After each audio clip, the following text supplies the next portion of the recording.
Welcome back to Oi Let's Talk Season 2. We're kicking off Season 2 with our very first guest, Megan the Psychologist. Megan is a psychologist from Melbourne focusing on a holistic approach, more specifically nutrition and psychology, which we're really excited to talk about today. So welcome. Thank you. I'm so excited to be here. Awesome. This is going to be awesome because I don't know much about you at all, which I kind of did on purpose because I like to use these times to learn as well. So take it away. Give us a little synopsis about who you are, what you do, who you work with. So I'm a psychologist, like Gemma mentioned. I actually live in Inverloch. I grew up in Melbourne. Did you make the drive from Inverloch here today? Yeah. Oh, she's a dedicated queen. We are very grateful for that. Thank you so much. Thank you. I wouldn't miss it. It's so fun. So I've been working as a psychologist for a while now. I mainly work with clients who experience trauma. And I really take a holistic approach to working with them. So incorporating nutrition, somatic-based exercises, so where people store it in their bodies and things like that. And I have my traditional learnings of CBT and the more cognitive-based approaches as well that I sort of weave into it. But I love what I do. Yeah. It's such a privilege working with the clients that I get to work with. You have such a calming presence as well. Oh, thank you. Compared to our chaotic energy. You're going to balance us out perfectly today. When you say nutritional psychology, what does that actually look like? Yeah, so it really depends on the person, but there's so much research now to suggest that what we eat really impacts how we feel, and particularly our gut microbiome as well, and the state Really wanted to of talk about our that today. microbiome. So I always ask people what their diet looks like, their history as well, if they've ever fluctuated in and out of disordered eating as well. That's really important to know. And just what they're consuming, it really, really matters when we're looking at mental health. I love this because I was literally saying to Gem in the car park just before, I was like, I hope we talk about like gut health and all of that. So today's episode is going to be so good. Can I ask, how did you get into your specialty, like the niche that you're currently working in? Because obviously your traditional studies would have been an overview of psychology. Yeah. It was actually a bit harder because I was so passionate about the holistic side very early on. And as you study psychology, it's 6 years at uni. And it's more a traditional process, I suppose. So you do an undergraduate and it's just all the background information, lots of statistics and things like that as well, which I didn't love, but you got to do it. You got to understand Power it. through. And then I actually took 2 years off in between my undergrad and postgrad, and I became a PT. And Amazing. Are you a PT girl as You are well? perfect. Honey. You were the perfect first Where did guest. you find this I know, trick? absolute weapon. I love this so much. this. You're perfect. No.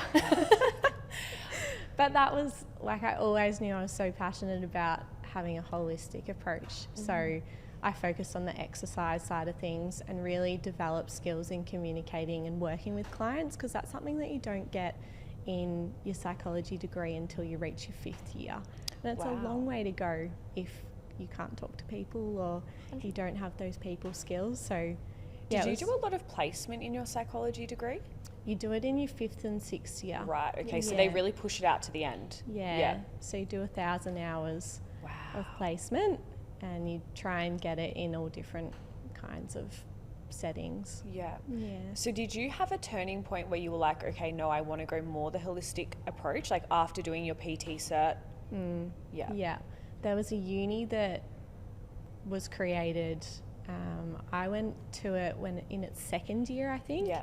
And it was more that holistic approach. They were doing really cool things with their research, because a big part of your postgraduate course is you have to research and you have to look at something that you're interested in and write a thesis on it. So I was like, if I'm going to do this, I want to make sure it's something that I'm interested in.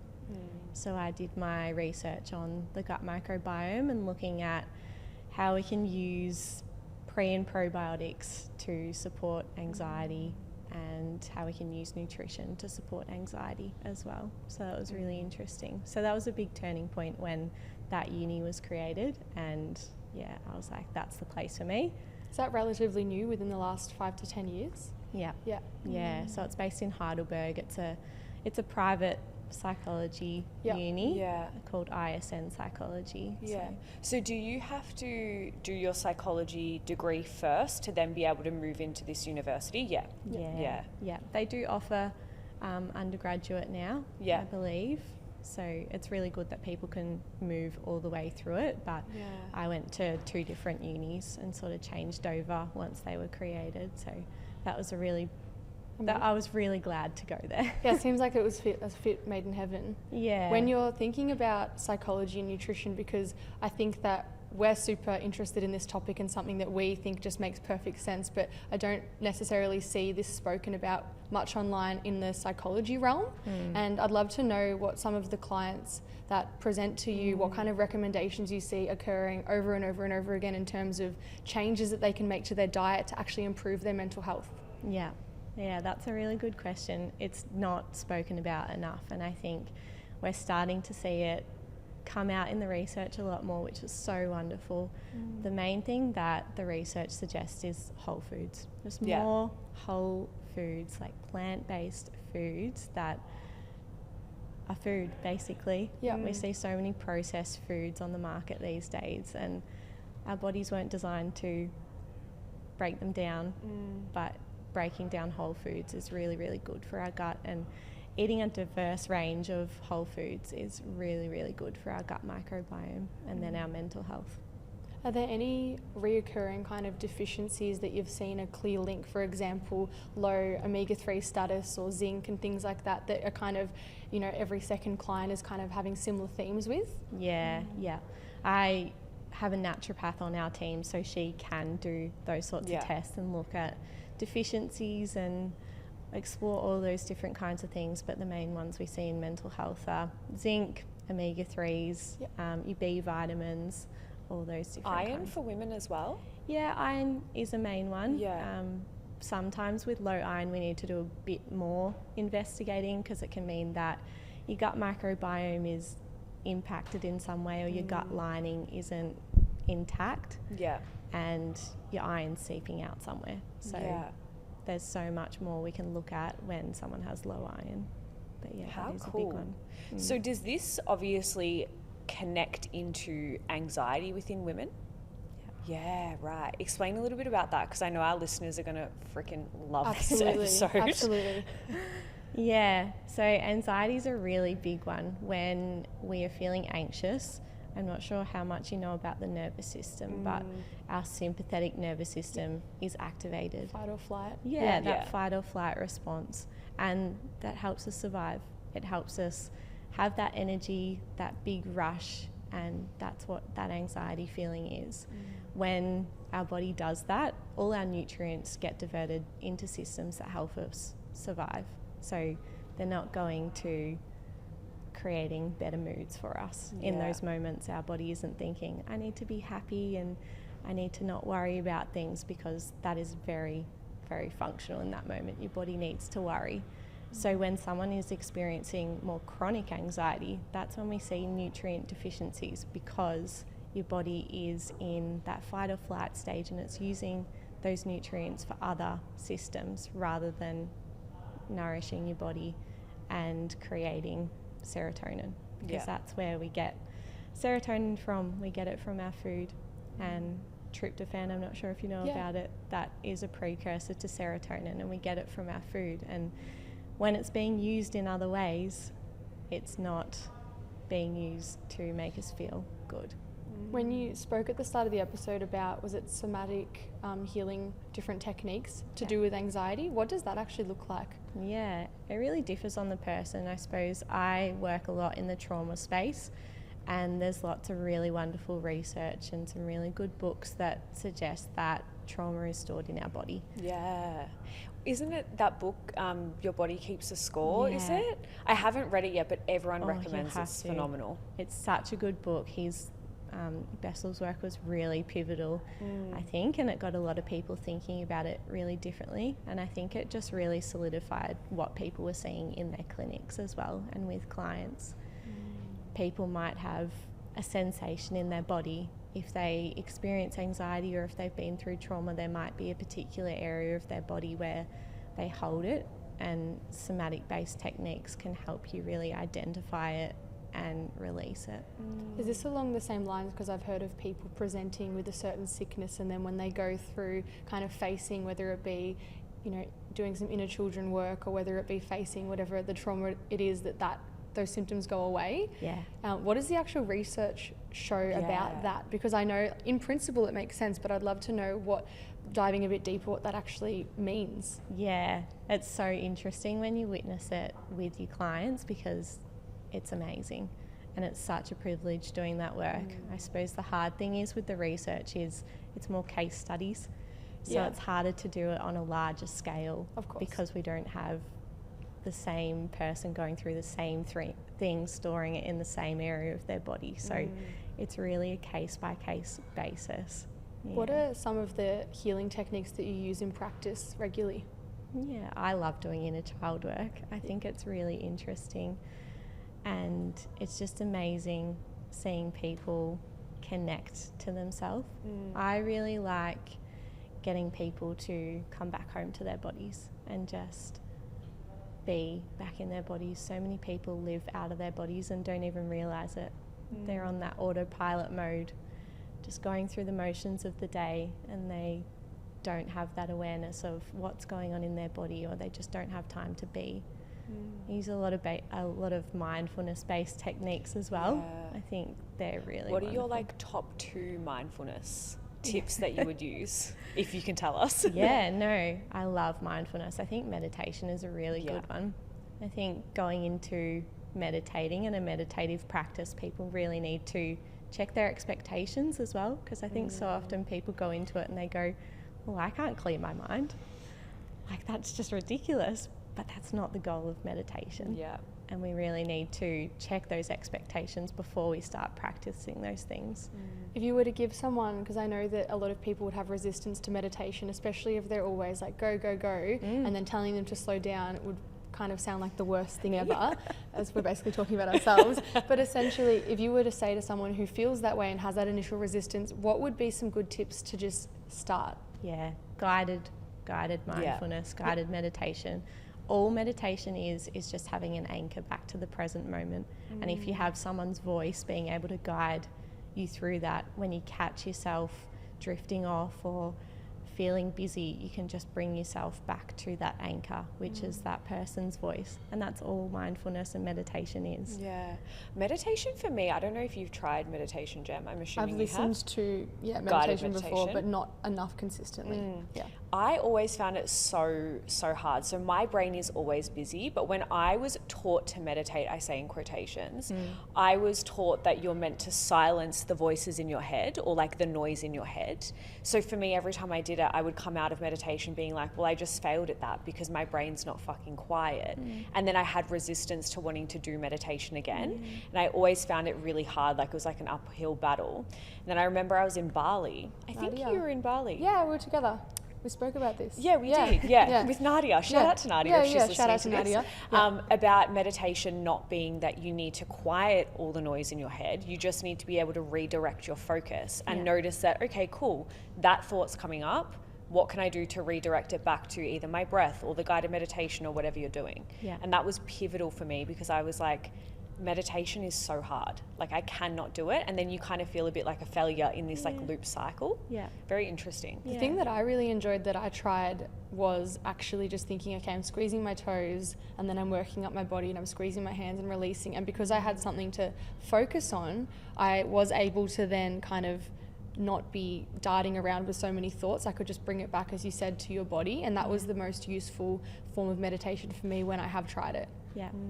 That's amazing that you had those experiences, and that's why I think it's always important to check people's expectations, because you don't want to set them up to feel frustrated every time they practice. Yeah, and it's not like, oh, you've never meditated, now be quiet for 45 minutes. It's not really enough. It's not, we're kind of going from 0 to hero here. I feel like giving people some actual actionable steps, guided meditation, you know, seeing a psychologist if they can, seeing you. Otherwise, there are other guided meditations I know on Spotify and things like that you can listen to. Is there any guided meditations that you recommend? I was using Headspace for a little bit because you could time it, and for me, I could only do 3 minutes. I think I got up to 7, and then I'm proud of you. Confession, guys, I haven't meditated in a hot second, anyways. But I got up to about 7 minutes, but I could only start with 3. Because originally I was like, I'm going to do half an hour.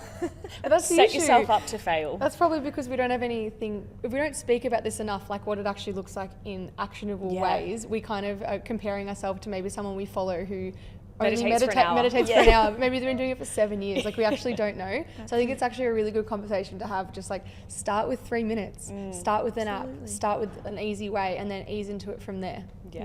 Yeah. Headspace is a wonderful one. Insight Timer is the one I like to use. I think that's really good, and you can set little timers and find guided ones depending on your level of experience. Those are the 2 best ones, but there's so many out there. There's so many on YouTube as well. You just have to really find what works for you. How about breath work? So breath work has become like a pretty big, I want to say, trend. I don't think it is a trend. I think it'll stay around for a long time, but it is very much trending across social media. People doing their cold dips, doing their breath work, doing their meditation, their journaling. Do you recommend breath work, or are you more meditation, journaling as the first port of call? I think breath work's wonderful. I introduce breath work a lot to my clients. Similar sort of thing, you really need to check your level of experience, because there's breathing techniques that can exacerbate our anxiety, and there's breathing techniques that can really bring us down. Breathing is part of that nervous system, and that's one thing that we can control in certain settings, so it can be a really powerful tool.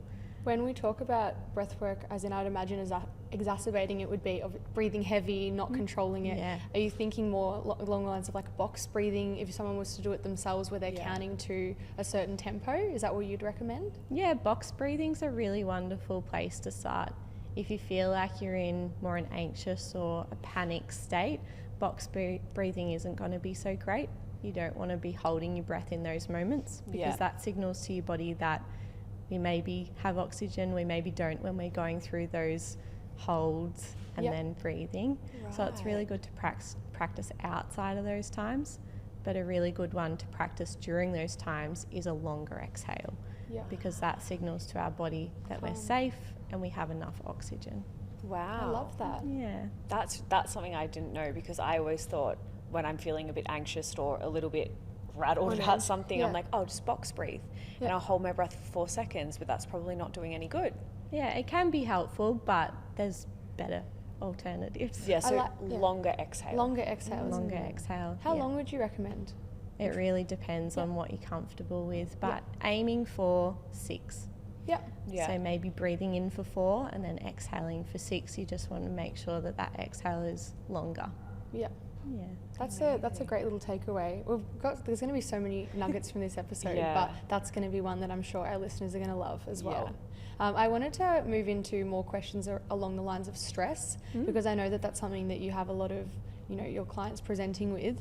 Are there any kind of top techniques that you would recommend alongside mindfulness or lifestyle interventions and changes that can help manage and reduce our stress? And I also just wanted to touch on the importance of reducing our stress, because stress is just a topic, an umbrella, but I don't think we often, until we get sick or until it's a little bit too late, that we realize, actually it all comes back to this root cause of being stressed. And with stress, sorry, I'm just jumping in really very quickly. I think we could also have a cool conversation around boundary setting. And maybe give our listeners some good little tips and nuggets around setting boundaries, reducing stress, work, life, friendships, all the things. Yeah, absolutely.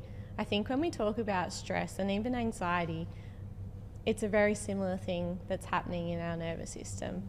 They're there for a reason and they help us survive. So stress and anxiety aren't always bad, but when they are chronic, that's when it really, really impacts us. And when we're staying in that fight or flight or even a freeze zone for a longer time, that's when it gets overwhelming and our body can't cope. What have you seen as typically the symptoms of being in that chronic state of stress? Just really really heightened, unable to relax, like your mind's always racing. You might have sweating or those somatic-based symptoms that accompany your presentation. In females, there's lots of gut issues that accompany that presentation as well. I was going to ask stress and IBS related symptoms and the link there. Yeah, huge. Yeah, massive. So what happens when you're stressed or even you're anxious, the blood flow shuts off to your gut and your digestive organs, because in that moment you're not thinking about eating and digesting food, you're thinking about surviving and escaping from the stressor or whatever is making you feel stressed. So that's what happens in IBS. That gut is really impacted and it's not active. It just switches off, and that's where we really see those IBS-like symptoms, particularly in females. How interesting. Yeah. I think I've never had it explained that way. I know that it makes perfect sense. You're focusing just on surviving. You're in a heightened state. You're in a sympathetic state. But just actually thinking of it as to how that would all connect and why you'd want to manage that, especially if you're dealing with that and really struggling with those symptoms, kind of all just comes back to the job, the family life, the whatever else you're dealing with. Like it's always just going to link back to whatever it is you're probably avoiding. Yeah, absolutely. So when we are in those states, it's really helpful if we can to complete the stress cycle and allow our body to, it releases adrenaline, cortisol for a reason. It's great to allow our body to just have its moment and just move through that. But sometimes that's not always possible, and we need to just get out of that stressed or anxious state if we're presenting or we're doing a talk, public speaking or something like that. We really just want to shut that off. Breathing is a wonderful tool for that, but then long term, managing our stress levels, exercise is a great one, nutrition, mindfulness. I love that you said exercise in that. I fucking love that. This is something that we live and breathe. Yeah. But we always try to communicate to people. It's so much more than just exercising because you want a good rig, exercising because you want to change how you look. That is just such a minutia benefit if that's what you're going for. We're always bringing it back to the fact that we feel better and we function better and our moods We have better. more energy. We're not bloated all the time. We're not constipated, all the other things that kind of come along with it. But I think a lot of people get into their health and fitness journey solely focusing on the physical thing. Yeah. Okay, how am I going to look? Will I look better naked? Am I going to be leaner? Is my booty going to grow? Whatever it is. Yeah. But it's actually coming back to, can I manage my stress? Am I managing my gut relationship, my gut health relationship, and all the other things that come along with it? So it's really cool that you mentioned exercise in that. Yeah, exercise is a massive one. It's so important for our mental health and managing our stress levels. When you have clients that you make that recommendation for, walking more and I'm assuming nutrition and then exercise, what are the typical recommendations you would make to just somebody coming in and wanting to improve their stress levels? Just start. Yeah. Just start. It doesn't have to be huge. You don't have to get in the gym and do a 45-minute workout, or you don't have to do a massive HIIT workout or something like that. It can be 5 squats while you're doing your teeth. Yeah. Something so simple. I love that. 5 squats when you're brushing your teeth. Love that. That is so simple but so effective. Getting you out of your head and into your body. I love that. And just start. I think the best thing that you've said is just start with something. I think that if you build up in your head that you need to make these extreme changes, going from not training to training 5 days a week, going from not training to doing a class, double sessions, it's just not sustainable, and also not what we're promoting either. It's whatever you can sustain. Yeah. I love that you're about that. It's so good. I also had a question just leaning on, you mentioned classes, and something I've seen quite a lot of happen in the last 2 to 3 years is kind of a bit of a shift away from typically just smashing your body in a HIIT class, for example, and looking at more gentle ways to move your body. I myself have moved through doing that and moving into the space that I now love, live and breathe, being in the gym. But I wanted to know your thoughts on if you've seen people who are overtraining in a class setting, and if you have any opinions or recommendations on what you think you should do instead. Yeah, it's common seeing people overtrain, but it's really not great for your body. And you would probably know that, seeing it with clients, it really impacts that stress response, even, that's something that can contribute to making it a chronic thing. If your body is constantly using those resources, it gets overwhelmed. And I think, having a combination of classes, so having classes where you slow down and you focus on activation, whether it be Pilates or something like that, is really, really wonderful to combine with your strength workouts and things like that. It's good to have a combined approach and that really holistic approach to exercise. I love that so much because there's such a big thing. It's like Pilates versus weights, Pilates versus cardio, cardio versus weights. Why are we versing each other? Why aren't we combining the benefits of all of them? Because that's going to make us a more rounded athlete. Kate's in her athlete era. Hybrid athlete. I love that. But it's always it's the way. true. And it's also like managing your stress and everything. Overdoing it in anything we know can be bad for your mental health or detrimental to your mental health. Same with exercise, with work, with social settings, everything. So I'd love to know boundary setting. Yeah. I'm really on my boundaries at the moment. I love that. I'm a hybrid athlete, boundary setting queen. Baddie. No, but I would love to know, for anyone that's listening who potentially struggles with setting boundaries, what would be your first point of call to kind of set your boundaries, but then stick to your boundaries as well? I love boundaries. They're so good. They can just be used in so many different settings. I suppose when we're talking about stress and things like that, work emails, just get them off your phone.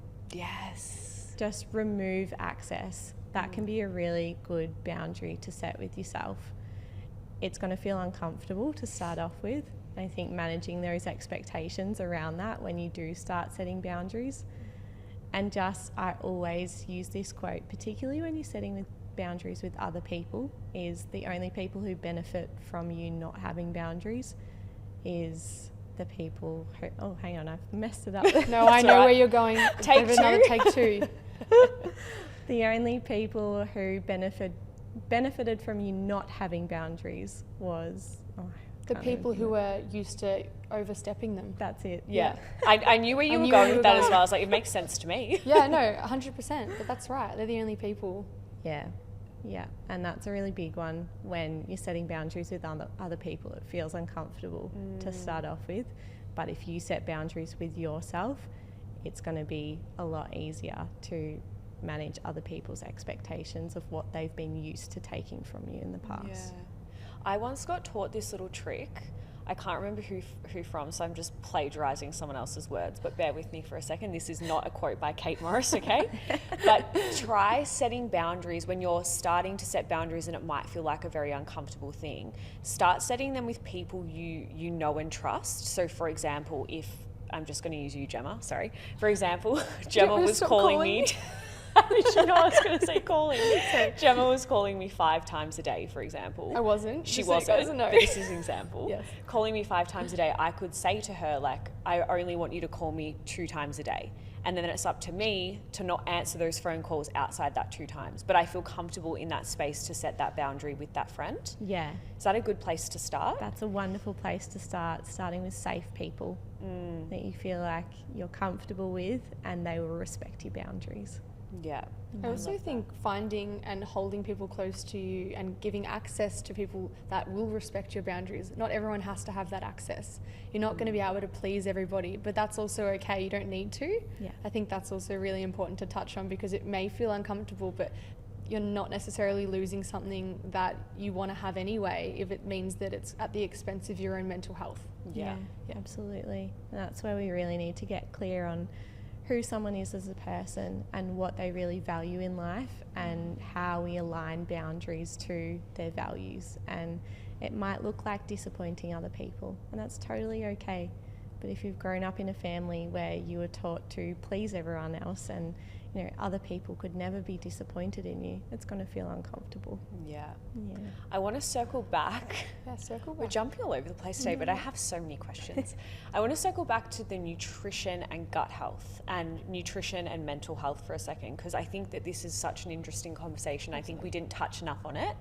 So I want to know, when somebody comes to you wanting to work on their mental health, their gut health, their nutrition, nutrition. What is the most common thing you see that people struggle with in terms of their nutrition to begin with? Is it just eating whole foods like you mentioned before, or is it more, binge eating, struggling with their relationship with food more so? Yeah, there's so many different things, and that's why it's important to ask those questions when you do work with someone, because it might be a more impulsive binge eating type of presentation. Someone might just have access to too much information and they might be feeling overwhelmed, and they might be relying on processed foods because the package tells them that it meets certain criteria and that feels safe for someone. When we look at whole foods, they don't have those packages to tell us that they're safe foods and have those labels that feel comfortable for us, so it can feel scary stepping outside of that. But I think really starting small with whole foods and introducing them. It doesn't have to be anything massive, like introduce a carrot, your favourite vegetable or something like that. Just start with one. It doesn't have to be a huge week of every single meal is whole foods, everything is clean, everything's organic, all those different kinds of things. That's too many expectations and too many pressures to place on yourself. You just need to start small. I also have a question on that, because I feel like everything lands on a spectrum. So when I think of eating healthy and whole foods, I also imagine there being a middle ground there where you still have access to having a dinner out and that not being stressful as well, because I feel like everything is dose dependent, and as long as the majority of your meals were whole foods, then you're doing really well, especially if you're going from not doing that to doing that. But have you also seen that potentially there is room for people going too far where they start to demonize certain things? Because in the land and the landscape of social media, I feel like there's a lot of loud voices with strong opinions that are very black and white, and I always foresee that can be damaging on the other end of the spectrum, because then people are afraid to eat bread, for example. They're afraid to eat a meal out, or they don't want to eat any chemical. And then in my head I'm thinking everything is made up of a chemical in a way. Everything has a breakdown. It's the extremes. Do you see that end of that happening as well? Absolutely. And I think sometimes we really idolize that end of the spectrum and it looks really good, and we really need to check those expectations about what actually makes us feel good. And chances are that end of the spectrum isn't going to be, it's not living. It might be to some people, and that's totally okay, but it's not practical for a lot of people, and that's totally okay. Because a lot of that would come down to control as well, because you could be potentially thinking that you're doing, eating really clean, being really strict, but then in a sense you're just finding another way to control yourself. And something that I loop back to is social health is a part of mental health. And if your food restriction is going to the level where you're not enjoying a meal out or able to relax in those settings, then we're missing out on a core component of what actually helps us thrive in a community. Yeah. You're exactly spot on there. I think you said it so beautifully. And if you're eating at that end of the spectrum and it's making you stressed, like, it's probably doing more harm than it is good. How would you coach someone, or what kind of tips and tricks would you give someone who doesn't really know or isn't as in tune, in quotations, with their body as you would expect them to be or want them to be? So for example, let me kind of clarify what I mean. Somebody comes to you eating a lot of processed foods, but they don't see an issue with it. They're sleeping okay, they feel okay, maybe they're super stressed, but they're not understanding that it's related to what they're actually eating. How would you highlight that to them and potentially get them to move into something more sustainable and more balanced? Yeah, it's a really good question. We just need to slow down a little bit and really start cultivating some of those practices where people are able to turn in and develop that sense of introspection.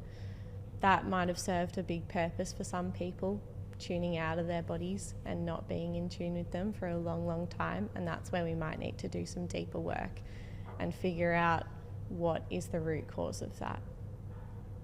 And that's a really big part of the work as well. Just looking at, when I talk about stress and things like that, we always hear the term, you can't pour from an empty bucket. Yeah. But you also can't pour from a bucket that's holey. If you're filling it up with all these different kinds of things, but there's holes in the bottom of it, you need to patch those holes first before you start filling it up.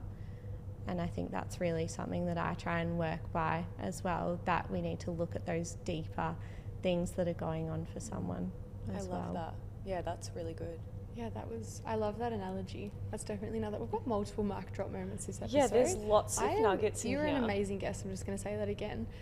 I wanted to loop into something that I've seen quite a lot of at the moment, and I wanted to know if it's just because of TikTok and social media, or if you've actually seen an increased prevalence of people presenting with wanting to be diagnosed or with ADHD.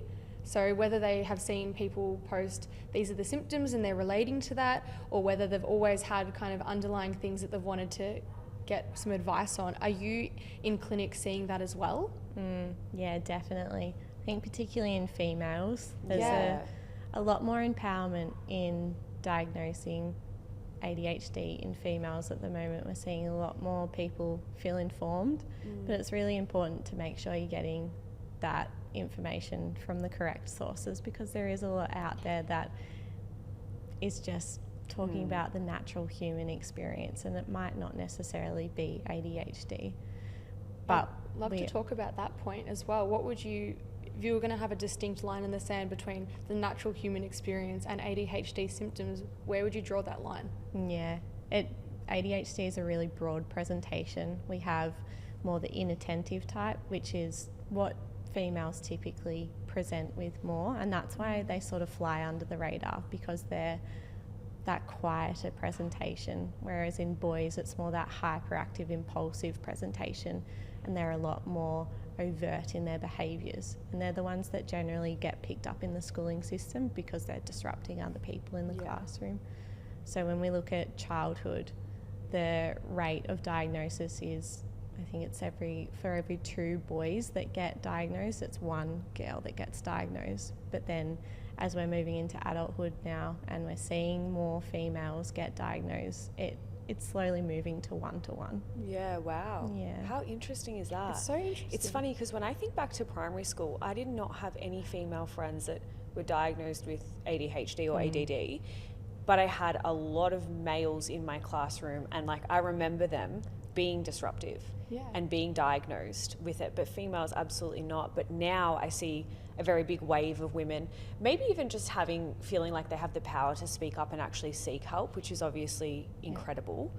But a lot more women are being more mindful of it or seeking a diagnosis, which is, I guess, kind of cool. But also in the same breath, make sure it's from a credible source. Yeah, and the ADHD diagnostic process is quite long. Yeah. And it can be quite exhausting for people, and it can really turn people off seeking help, which is so awful. But I think we're seeing a lot more practitioners feel more comfortable with ADHD, particularly in females as well, which is really good to see. And it is slowly getting better. I think it being a 1-to-1 ratio eventually, whether it's boys being diagnosed in childhood or women later in life, I think acknowledging that exists is also really interesting as well, because I think if you see stuff online and maybe thinking, oh, I don't actually have that, or I do, knowing that is a real thing, that there is that trend of later in life or earlier in life, and there are resources out there. What would you say to someone, because when I've spoken to clients particularly who have said, I think I might have ADHD, but the process and the barrier is the cost, the time, and getting into a psychologist. What would you say to someone who is struggling with those barriers but wants to get the right information? Are there any free resources or places to start that you could recommend? Yeah, there are a couple. I'll give them to you guys so you can put them in the show notes. Yeah. But there's some really wonderful ADHD boards that have been put together with some of that extra information. But a psychologist or a psychiatrist who specialises in ADHD is probably going to be your best bet. Yeah. Because it is such a broad presentation, you really want to see how it's presenting for you. I wonder in terms of the research, because obviously like we're speaking about boys being diagnosed younger, I wonder if we'll start to see research moving forward of women being diagnosed younger as well now, or if it'll still be that presentation of like boys being disruptive, girls not being, and then it'll be a later in life, or if it will kind of balance out as the years roll on. Now that we're starting to see lots of females getting diagnosed, it's going to be very interesting. Yeah, it will be really interesting to watch. I think we're getting better at it, picking up on it in children, but when females are diagnosed later in life, it's generally when there's an extra demand placed on their executive functioning. Yeah. So a really common time is when females become mums. Wow, how interesting. That is amazing. I love that. When you have, someone who's going through the system and you're speaking to them and they've been diagnosed with ADHD, I'd love to just touch on what, 2 or 3 of the treatment options are typically look like. Yeah, there's so many different treatment options that we can use these days. There's the obvious pharmaceutical one. Some people really love going down the pharmaceutical route, other people not so much. That's something where we need to involve a psychiatrist for and talk to them, and they work with your GP as well to talk about that.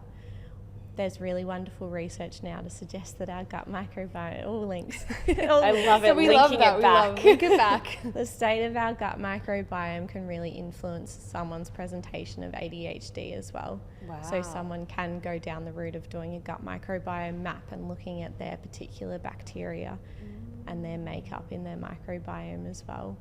So if I wanted to do that, for example, or any of the listeners listening wanted to do that, where would you go and get that test done? Would that be through a naturopath or would that be through a psychologist? More so a naturopath. Yeah. And then referred to a psychologist if need be to do with mental health, etc. Yeah. Right. Naturopaths are really wonderful at that. If they're skilled in that area, it's important to ask questions and see if gut health is a big area of focus for them before you go down that route, because it is expensive, it's costly. Yeah. But it can be really insightful for people. How amazing. Well, I think we're going to wrap up today's episode. You gave us so much, and thank you so much for coming along. Driving from Inverloch, we're so grateful. What a queen. It was so fun. Absolute queen Before energy. we wrap up, let our listeners know where they can find you, how they can work with you, if you're taking on clients. Yeah. Go for it. I'm actually one of the psychologists who doesn't have a waiting list at the moment, which is so rare at the moment. So I have a clinic called Wellness Avenue and we take clients on through there. And then I have a professional Instagram called @meganthepsych that people can follow me on. Everybody has to follow her. Everyone does. We're going to leave all of your information in the show notes anyways. Thank you so much for joining us today. It's been a pleasure. Thank you. Thank It's you. been fun.